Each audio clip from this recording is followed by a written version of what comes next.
नमस्कार, बहुत स्वागत आप सभी को, बहुत बहुत बधाई। पहले तो आज स्वाधीनता दिवस की 15 अगस्त की। मैं हूं सौरभ शर्मा और हमारे साथ हमारे चार मेहमान, हर्षवर्धन त्रिपाठी जी, विजय त्रिवेदी जी, राहुल महाजन जी, समीर चौगांवकर साहब। बहुत स्वागत सर आप सभी को, और आप सभी को भी बहुत बहुत बधाई आज आज़ादी के इस पर्व की, आज़ादी के इस जश्न की। और प्रधानमंत्री नरेंद्र मोदी ने आज जो भाषण दिया, 12वां भाषण था उनका लाल किले से, लेकिन सबसे लंबा भाषण भी था। 103 मिनट तक प्रधानमंत्री ने आज देश को संबोधित किया। लाल किले से जहां से वो बोल रहे थे, उनके सामने 5000 विशिष्ट अतिथि बैठे हुए थे, और सभी हर मायने में विशिष्ट उस सेंस में नहीं कि कोई बड़ा अफसर था या नेता था। बच्चे भी थे वहां पर ड्रोन दीदी भी आई हुई थी, लखपति दीदी भी आई हुई थी। वहां पर हमारे सेना के वो जांबाज लोग भी आए हुए थे, जिनको कल ही राष्ट्रपति ने गैलेंट्री अवार्ड से नवाजा है। आज प्रधानमंत्री ने जो बातें कही हैं, लेकिन वो एक बहुत बड़ा लैंडस्केप है जो प्रधानमंत्री ने खींचा, और उस पर हम एक एक करके चर्चा आगे बढ़ाएंगे।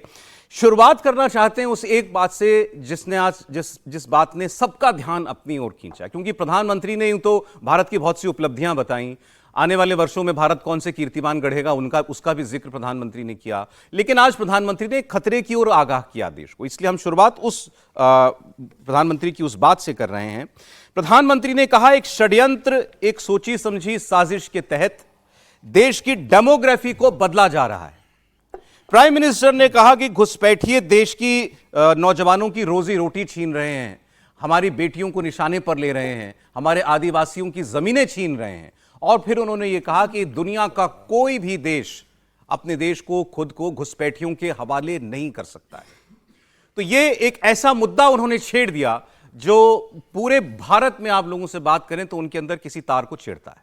और खासकर हमारे यहां पर जो एक अंदरूनी संग्राम, आजकल राजनीतिक संग्राम चल रहा है, एसआईआर के मुद्दे को लेकर, वोटर लिस्ट के रिवीजन को लेकर, इसकी शुरुआत कहां से हुई थी? शुरुआत इसी बात से हुई थी कि क्या आप देश के किसी चुनाव में किसी बाहरी व्यक्ति को वोट देने की इजाजत दे सकते हैं? यही बात कहकर इलेक्शन कमीशन ने एसआईआर की इस कवायद की शुरुआत की, जो अब वोट चोरी तक आगे बढ़ चुकी है। तो आप पहले प्रधानमंत्री की बात सुनिए। प्रधानमंत्री की बातों में इस विषय को लेकर जितनी गंभीरता थी और देश का ध्यान वो जिस तरीके से इस ओर दिलाना चाह रहे थे, आप देखिए। षड्यंत्र के तहत, सोची समझी साजिश के तहत देश की डेमोग्राफी को बदला जा रहा है। एक नए संकट के बीज बोए जा रहे हैं, और ये घुसपैठिए मेरे देश के नौजवानों की रोजी रोटी छीन रहे हैं। एक घुसपैठिए मेरे देश की बहन बेटियों को निशाना बना रहे हैं। ये बर्दाश्त नहीं होगा। ये घुसपैठिए भोले भाले आदिवासियों को भ्रमित करके उनकी जमीनों पर कब्जा कर रहे हैं। ये देश सहन नहीं करेगा। और इसलिए मेरे प्यारे देशवासियों, जब डेमोग्राफी परिवर्तन होता है, सीमावर्ती क्षेत्रों में डेमोग्राफी में परिवर्तन होता है, तब राष्ट्रीय सुरक्षा के लिए संकट पैदा होता है। देश की एकता, अखंडितता और प्रगति के लिए ये संकट पैदा, सामाजिक तनाव के बीज बो देता है। और कोई देश अपना देश घुसपैठियों के हवाले नहीं कर सकता है। दुनिया का कोई देश नहीं कर सकता है, तो हम भारत को कैसे कर सकते हैं? हमारे पूर्वजों ने त्याग और बलिदान से आजादी पाई है, हमें स्वतंत्र भारत दिया है।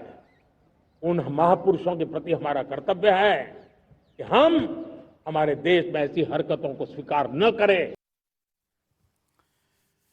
79वें स्वतंत्रता दिवस के मौके पर प्रधानमंत्री नरेंद्र मोदी लाल किले से तिरंगा फहराने के बाद देश को संबोधित कर रहे थे। इस दौरान वहां 5000 लोग थे, लेकिन देश के दो बेहद महत्वपूर्ण व्यक्ति जो बहुत बड़े पदों पर हैं, वो इस कार्यक्रम में नहीं दिखाई दिए। कांग्रेस के अध्यक्ष और राज्यसभा में विपक्ष के नेता मल्लिकार्जुन खड़गे और कांग्रेस पार्टी के नेता और लोकसभा में नेता प्रतिपक्ष राहुल गांधी दोनों आज 15 अगस्त के कार्यक्रम में नहीं आए। बीजेपी ने कांग्रेस पर हमला बोलते हुए राहुल गांधी पर सेना और संविधान के अपमान करने का आरोप लगाया।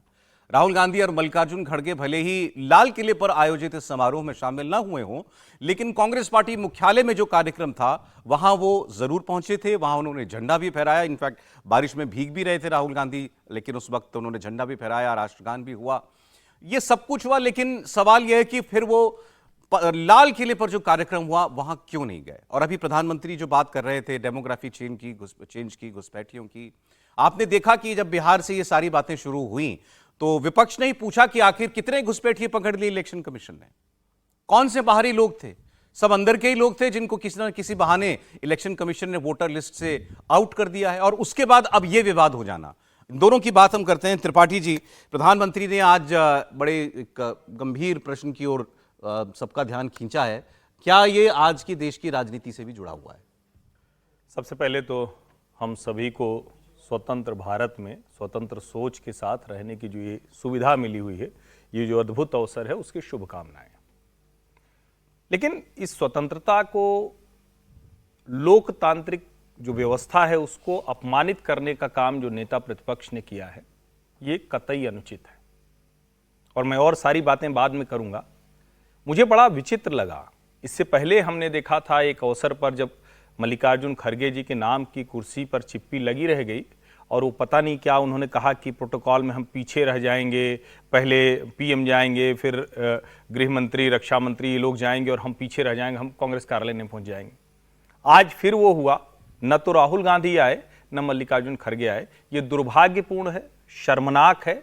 इससे नेता प्रतिपक्ष को बचना चाहिए था, लेकिन वो बच नहीं सके। अब इससे आगे की बात, जो प्रधानमंत्री जिसकी बात कर रहे हैं, इसको अगर थोड़ा और अनुवादित करें कि वो कहना क्या चाह रहे थे। मतदाता सूची की आड़ में हंगामा करके, कोई अराजकता करके घुसपैठियों को विपक्ष बचा नहीं पाएगा, ये एक लाइन का अनुवाद है।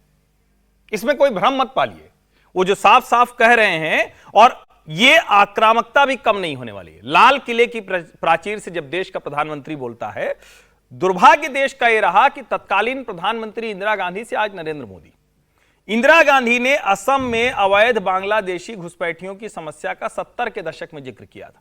उसके बाद एक्ट भी बनाया, जाने क्या क्या हुआ, कुछ हो नहीं पाया। चिकन नेक की समस्या से हम आज तक जूझ रहे हैं। कोई खड़ा होकर मुंह उठा के कह देता है कि देश का रास्ता रोक देंगे, और आज तो देश का रास्ता छोड़िए ना, दिल्ली में आ गए हैं, पटना में आ गए हैं, बिहार में आ गए हैं, पता नहीं कहां कहां चले गए। लेकिन उनके साथ या उनको कवर फायर देने वाले लोग हैं। और कमाल की बात है, जब वो पूछते हैं कि मतदाता सूची में कितने लोग हैं, करना क्या चाह रहे हो भाई?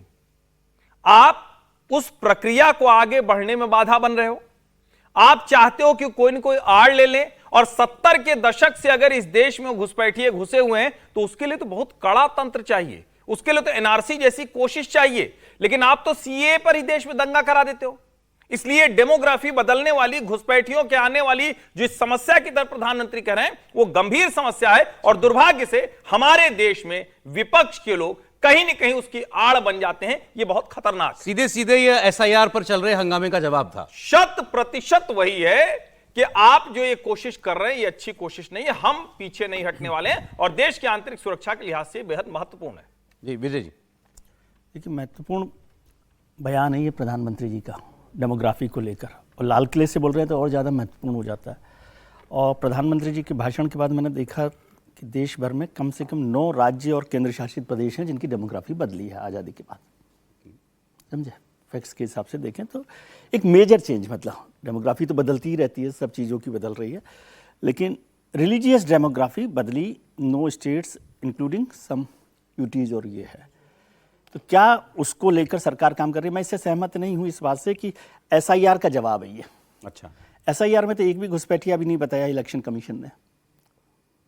जो 65 लाख लोगों की जो लिस्ट दी, उसमें उन्होंने साबित नहीं किया, जो मरने वाले, डुप्लीकेट, डबल, ये सब कुछ कर दिया, लेकिन वो नहीं किया। और एसआईआर से संबंधित इसलिए भी नहीं है क्योंकि सिटीजनशिप का मामला इलेक्शन कमीशन का मामला नहीं है, वो होम मिनिस्ट्री को देखना है। तो होम मिनिस्ट्री इस पर क्या ड्राइव कर रही है। और जब प्राइम मिनिस्टर ने कहा कि वो हाई उस तरह की बना रहे हैं, एक वो हाई पावर डेमोग्राफी मिशन शुरू हाई पावर डेमोग्राफिक मिशन शुरू कर रहे हैं, तो उसको डिजाइन करना पड़ेगा, किस तरह से काम कर रहे हैं, वो अच्छा काम है। जब से सरकार बनी है तब से डेमोग्राफी को लेकर और घुसपैठियों को लेकर चर्चा होती रही। अभी लेटेस्ट हुई थी झारखंड में, जब घुसपैठिए दामाद आपने किए थे, उसके बाद से भी 1 साल हो गया, अभी तक तो कोई दामाद निकला नहीं वहाँ से, सब वहीं पर बैठे हुए हैं। दूसरा, असम को याद कीजिए, असम की सबसे बड़ी बात हुई, अभी असम की चर्चा हुई, इंदिरा गांधी ने भी बात की, उसमें एक्ट की भी बात यदि करेंगे तो उसकी भी बात करेंगे। सरकार ने घुसपैठियों को हटाने, पहचान करने की सारी एक्सरसाइज कर ली। उस एक्सरसाइज का क्या हुआ है? कोई बता सकता है कि उस एक्सरसाइज के बाद कितने घुसपैठिए निकाले गए? और जब भी चुनाव, मैं इसको कहता हूं कि एक घुसपैठिए हमारे यहाँ पॉलिटिकल टूरिस्ट हो गए। जिस राज्य में चुनाव होते हैं उस राज्य में भारतीय जनता पार्टी उसे घुसपैठियों को इशू बनाती है।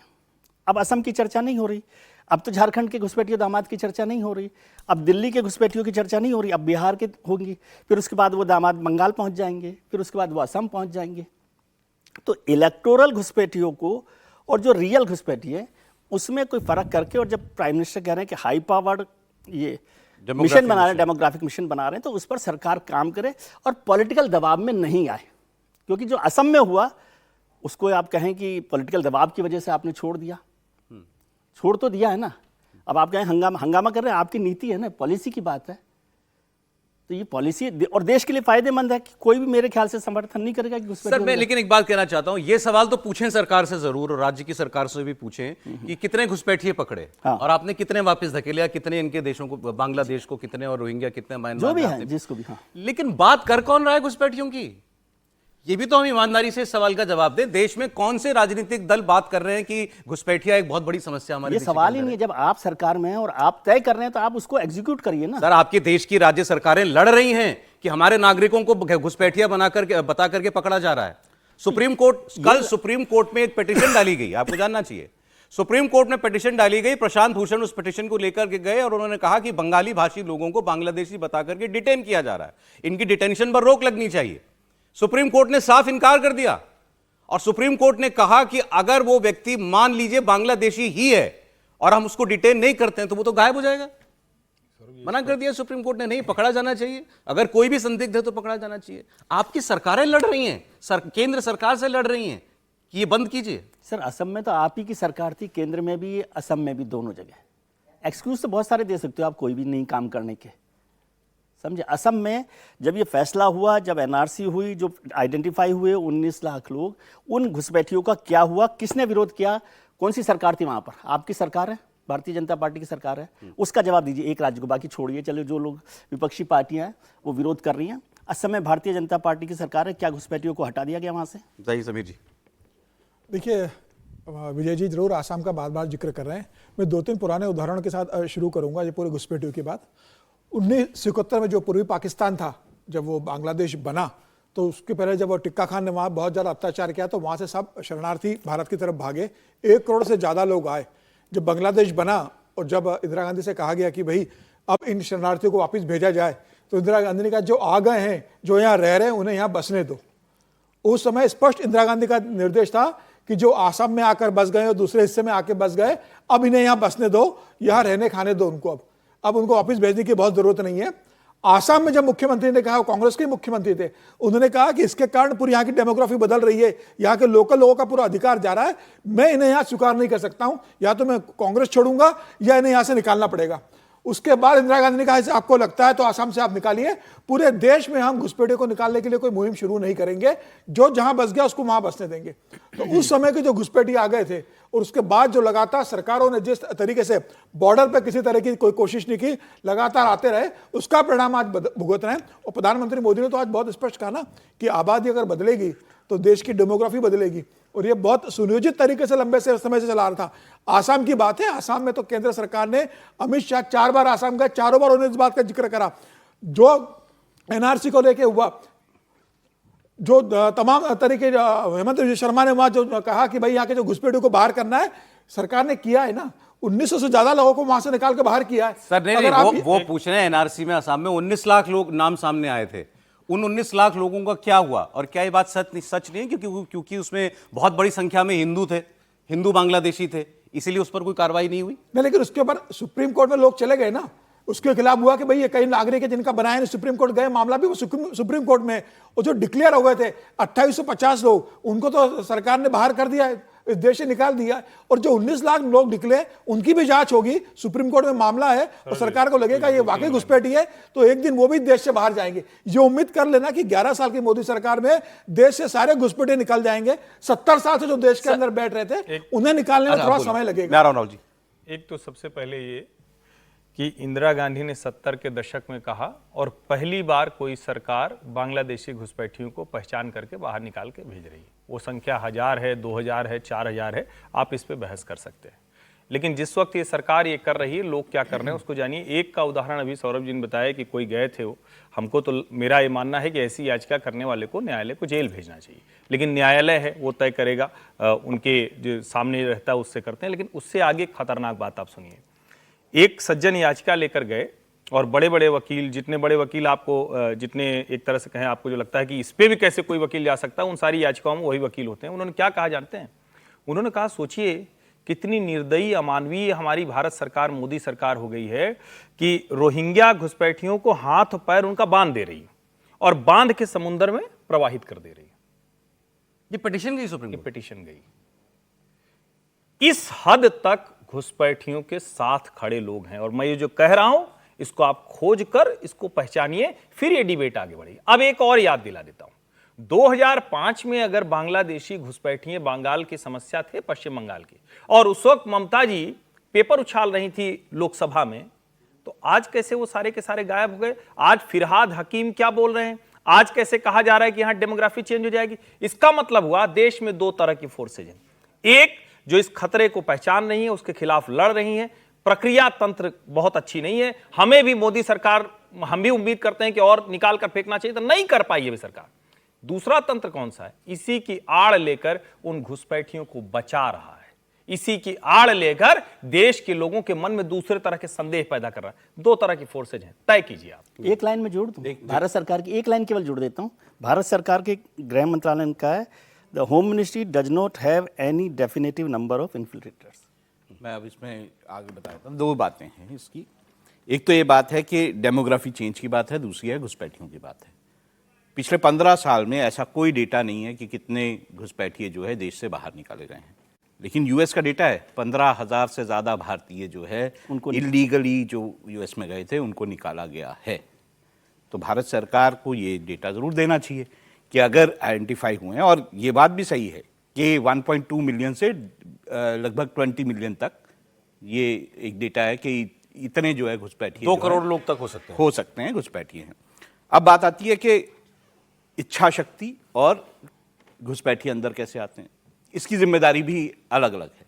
घुसपैठिए अंदर आते हैं, इसकी जिम्मेदारी केंद्र सरकार की है, बीएसएफ होती है।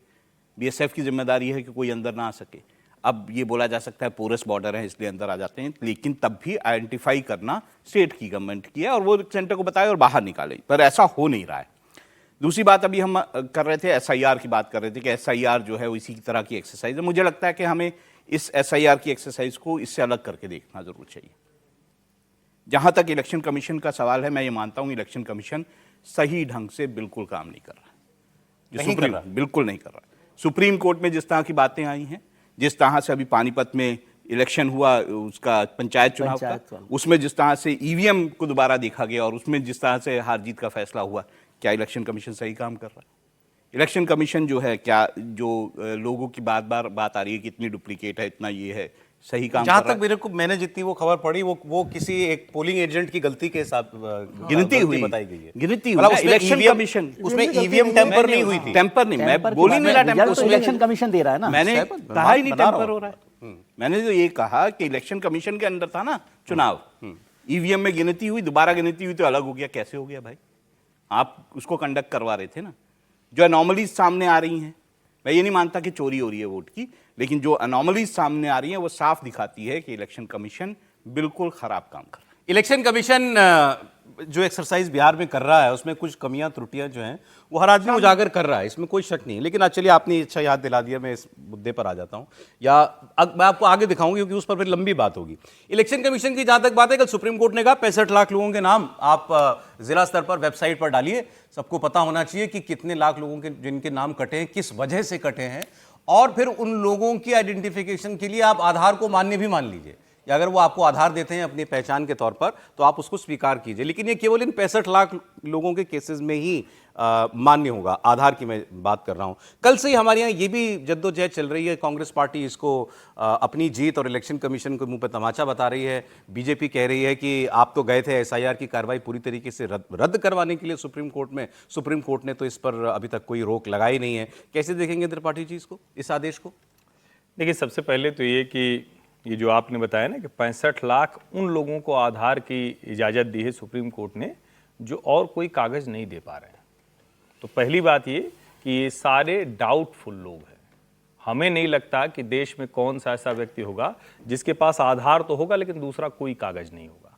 इसको जरा ध्यान से सोचिए। आप लोग भी बोलते वक्त अपने आसपास पूछिए, अपने घर में, अपने मोहल्ले में, अपने आसपास पूछिए कि जिसके पास आधार है लेकिन दूसरा कोई कागज़ नहीं है, तो ये डाउटफुल लोग हैं। लेकिन ठीक है, सर्वोच्च न्यायालय ने कहा था और मैं तो कह ही रहा हूं कि आधार को शामिल कीजिए। लेकिन ये जो पूरी डिबेट हो रही है, इस डिबेट में क्या निकल कर सामने आया? चुनाव आयोग अपना काम कर रहा है, चुनाव आयोग अपने दायरे में काम कर रहा है, यानी कॉन्स्टिट्यूशनल लिमिट्स जो उसको तय करती है उससे बाहर नहीं गया है।